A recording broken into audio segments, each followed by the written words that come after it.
สู้มังกะลังเมื่อสุมดังสิงค่ะวันเมื่อไหร่เจ้าเดียวตั้งหัวข้ออันมีจุบะอย่ากลุ่ม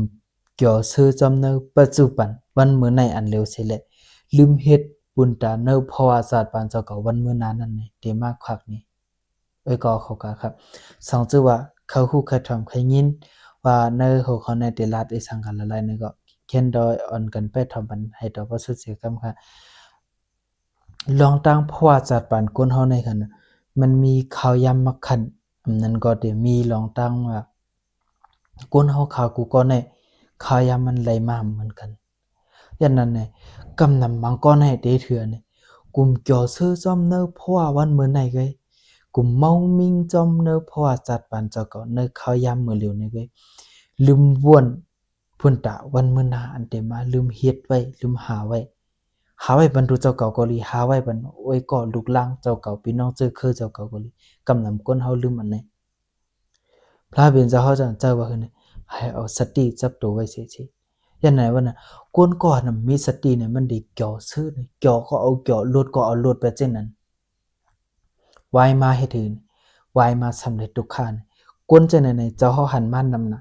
กำนำเพิ่นมาว่าขึ้นเจ้าเฮาว่าเหือเนี่ยเจ้าเฮาเนี่ยอย่าไปใครเกี่ยวอันตั้งจึงหนังเฮาคันในจึงหนังเฮาคันในอันเล็กทุกข่าววันมื้อในย่านสังย่านเฮาคายเกี่ยวมาอ่อนตั้งคือถึงวันมื้อในเฮาคันเลยทุกข่าวนะกูเจอในกลางจากก้นเจือนเขาฮู้โตขึ้นไว้หลังนั้นเขายำรัดนี่เจ้าไว้เขาให้เฮ็ดเถื่อเนี่ยตุกข้าวอ่อนตั้งสิจองไกเกี่ยวในลีเขาเจ้าเฮาเนี่ยดีขอความอันนี้มันเคยปองว่าเหือบ่ไหนมันเคยปองว่าจูเพราะว่าจูประจัดปานเฮาเกิดมาจูเฮาตึกหนุ่มตึกกำเนี่ยคัดจะหาเห็นเป็นหยามนั้นก็คัดจะหาหอมอุจจาไว้คัดจะหาเหตุการณ์ลองขึ้นอย่าไว้กำนำได้มันเฮ็ดกันมันเฮ็ดมันนำเฮ็ดเถื่อเนี่ยมันดีกว่าจ่อชื่อจอมจัดปันอันมีกาขันนั่นสิก็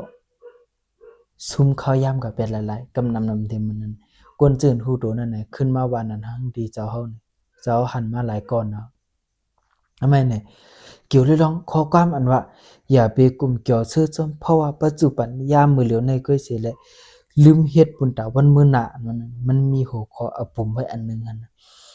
จื้อเอาปุ่มอันนี้ที่มีหัวข้อมันที่ลาดไว้ว่าหมดลำเลยตั้งกะเบิดนะครับมื้อมื้อหน้านั้นในขณะที่เนอเทิร์นที่นึงนั่นมันมีหมดตัวนึงจื้อหมดตัวนี้ที่ก็ฮ้องว่าหมดลำนะครับนะหมดลำตัวนี้มันเฮ็ดเถื่อนี่มันได้คัดเจอหาหอมตั้งกินเฮ็ดนั่นกูวันแปลสว่าแลดไม่ลมพัดแรงแต่นี่ก็มันน่ะกึดลือมันมีตั้งคัดเจอวิริยะซึ่งนั้นมันเฮ็ดเถื่อนี่คัดจะหาหอมให้นั่นกูวันแล้วมันลึกอำเลยวันนึงมันเลยก็หันอีสาเนี่ยมันมือมันตึกต่อเอาเม็ดจื้อพันธุ์อันนึงนั่นมันมาจำดังไหนสมาหันเมียนกะเวอร์ตัวนึงมินเสก็ดึกย่อซื้อจำหลงหมอกอายหมอกกาละมงจำตุนหมอกอันมีอยู่ที่ในศูนย์หิมข้างต่างนั่นนะก็มันกะเวอร์ตัวนั้นก็หันหมดลำก็หันกะเวอร์ตัวนั้นก็มันกะเวอร์จนต้องวินลงมาให้เถื่อนมาตรงตักดอกหมดลำตัวนั้นมันว่าหมดลำเว้ยอย่าไปขัดเจอเหตุการณ์นักพจนายเลยมาเกี่ยวจำก่อนเลยเพราะว่าสัตว์ป่านก้นเฮาเนี่ยมันปอดน่ะอย่าไปกุมสุงขายามจำมันก้อยเนี่ยมาละก็มันหมดลำเนี่ยจังมีข้อความตอบมันเจอเฮาเนี่ยหมดลำก็สังขึ้นว่าโอ้ยก็เก่าเว้ยปุ่นตาเก่าแน่เด้เนี่ยวันมื้อหน้าอันว่าได้เนี่ยมันมียันนั้นเก่าเลยยันนั้นเก่าในเลยคัดจะหาตั้งกินปุ่นตาวันมื้อหน้าสังชื่อว่าเข้ามาเนอะอย่าสิอะตุอันเป็นข้าวผลนั่นบ่ไหนตอนตาเก่าในตีมีตั้งกินตีอยู่ก็ตีมีสังชื่อว่ายัดเฮ็ดไว้ยัดหาไว้นี่ว่านะก็มันจังทำกะเวอนั่นคือเนอะมันทำมาเหือบ่ไหนเนี่ยกะเว้ยมารู้เนอะสังชื่อถึงว่าเนอะข้าวยามนั้นข้าวยามอันผลตก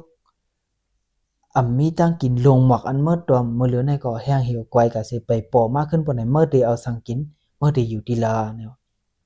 ก็มันกะเวอตัวนั้นก็ซ้ำคือนี่ ลองในเตเนี่ยว่านะก็เวอร์ตัวนั้นขึ้นว่าลองในเตก็พูดถึงข้าวยำนั้นมา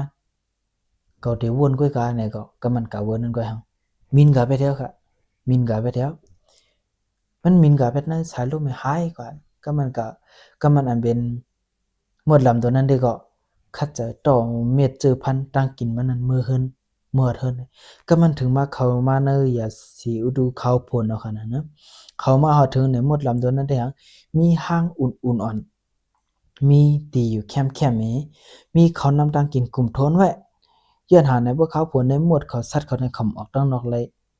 ออกได้ออกไรมันดีเฮ็ดให้จังถึงอาสักนั่นขนาดนะมันดีญาณนำโลคืออันนั้นก็ลมแรงพัดจังได๋นะนั้นก็หมดลำดันในเขาดังอย่าสิดูเขาผลไหลออกทางนอกค่ะนี่ออกเลยอยู่ในห้างอุ่นๆนั้นมันนั่นนี่ก็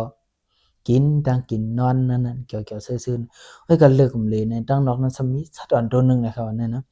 มันเลยทุกข้าน่ะนะย้ำเพชรยัดมินก่อมเลยก้านลงกับจำดินเนี่ยก็มันหมดลำตัวงอกมันออกข้างมันใส่สัมพันธ์เมียนนะครับเปิดด้วยลีเนี่ยเป็นกาเวอร์อันมาหันกับกลางตั้งให้ตรงตักกันเหมือนนั้นฮะก็มันอันเป็นหมดลำตัวนั้นใช่ไหมทางยินอีลูเนกาเวอร์นั่นน่ะจังห้องมันจังกะเอามันมาเข้ามาในเฮือนค่ะก็มันถ้าเข้ามาในกาเวอร์เนี่ยมันลืมโตค่ะเฮือหนาวอ้วนหนาวลูกตั้งกินก่อมเลยกินเมื่อมันอยู่ด้านนอกนั้นมันหาไว้มันเฮ็ดไว้ห้างอุ่นๆตั้งกินก่อมมีค่ะเฮ็ดนั้นก็เลยตุกค่าไปเท่านั้นก็มันเลยตั้งจอยแถมที่หมดลำตัวนั้นนี่ก็มาฮอดถึงในห้างหมดลำตัวนั้นก็เขาจะจอยแถมมันค่ะก็มันจอยแถมมันปันตั้งกินมันปันนำมันนี่ก็มันฮู้โตมาพอฮู้โตมานี่ซ้ำอีหยังซ้ำไห้ค่ะว่าแน่นะซ้ำไห้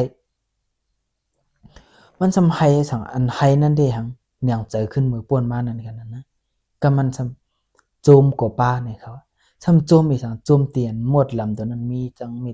ตาอีหลุยก็ตึกจอยแถมเนื้อมันนั่นกันนะมีจังโจมเซยอยู่ให้นั้นให้ก็ให้โจมก็โจมให้นั้นค่ะก็มันก็เวอร์ตัวนั้นก็ว่าจังลาดออกมาค่ะก็มันว่า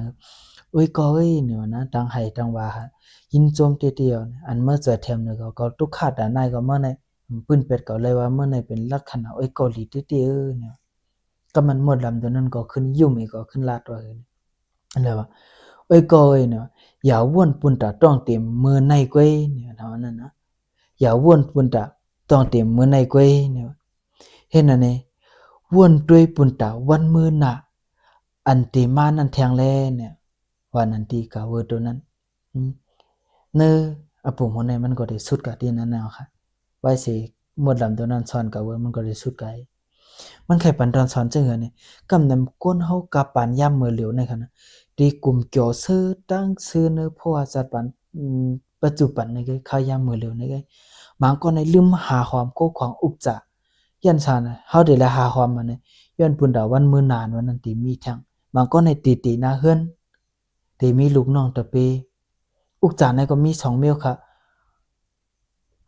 ไปหญ้าเลยดังโคขวางในอุกจา2อันนี้เดลัยมีหนังกันเดลัยหาหนังกันเนาะค่ะนะบ่เป็นครูสอนในบ่เป็นมุนเจ้าในใดก็มีไปหญ้าในแก่ค่ะบ่เป็นคนเฮือนในไปหญ้าอุกจาก็ได้เลยแก่เฮ้ยมุนเจ้าในยันสังอุกจาในเต็มนะก้อยกับพลาดเป็นเจ้าในมันจะตื่นปันยิบดื้อขนาดนะตื่นให้เป็นรองจ้างกำสินกำทำให้นั่นเงินยันนั้นไปหญ้าเฮาค่ะได้เลยมีโคของอุกจา2อันในเต็มเลยพาดค่ะเฮาค่ะได้เลยมีกึกตัวเฮาเป็นเพราะว่าสังก็ยอเฮาเป็นพ่อคนเฮือนก็เพราะว่ามันเจ้าก็ในโอ้ปกะปานมื้อเหลือได้ก็มันก็ได้เลยมีกันนะเฮาก็ได้เลยมียันนั้นเฮาได้เลยมีจังว่าเฮามีบ่แน่ๆเนี่ยบ่วายมาเนี่ยตาที่สั่งสอนลูกน้องตะเปียว่าหลานเฮาขึ้นหาเนี่ยมันตุกขาอันนึงอย่าก็แทงเฮามีกูของอุกจาเนี่ยเบิ่งแต่มันเฮาเป็นก้นเฮือนเนี่ยก็มันตาลูกล่างเฮาตาหลานเฮาตาลิงต้องสายจาเฮาวันมื้อนั้นเนี่ยก็มันเฮามีจังได๋ตุกขาค่ะคนนั้นที่ตุกขามาทุกข้ามาเดี๋ยวเหมือนจะหนึ่งกะเวอร์ตัวนั้นนะคือกะเนื้อโลกาเนี่ยมันจะได้มีก้นอีหลูเขาจังนั้นอยู่ตาเสียกันนะมาบอกในทุกข้าถึงที่บ่ตายก็มีมาบอกในมันเป็นทุกข้าถึงที่ตายเปิ้นมาจอยก็มีจังนั้นกะเฮาก้นเฮากูก่อนกามลีมันนั้นไรค่ะกามลีเหมือนกันไรกูก็เฮาห่างแฮนไว้มือเฮาตึกหนุ่มตึกกำนั่นก็เฮาตึกมีแฮงเฮ็ดหานี่ลีหรือสิเปิ้นอย่าไปตกลื่นจังนั้นกะเวอร์ตัวนั้นครับเพราะว่าจัดปานก้นเฮาใน มันไหลเพ่งๆกันกูเกาะนะครับก้อยกะหังกำนำก้นเฮาในมีสติลือก็ลือลดลือปาสติไวปาสติเฮ็ดถือทาง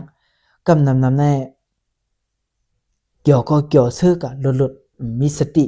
นะเฮ็ดการเนี่ยมันเกี่ยวห้าเนี่ยมันจะนะเกี่ยวอยู่ก้อยกะเฮาลมเอาเกี่ยวซ้ำนาการเฮาค่ะลมเอาเกี่ยวซ้ำนาการอย่าไปกะเกี่ยวลดๆที่เขาการหังก่อมเป็นจังนั้นจึงนั้นที่อ่อนเฮาไปเส้นตั้งทุกขาเนี่ยเหมือนจึงหนังกาเวอร์ตัวนั้นเนาะค่ะก็ดันเนอข้อความอันว่าอย่าไปกุมวนเกี่ยวซื้อเนื้อพอจัดปัจจุบันในก้อยเสียเลยลืม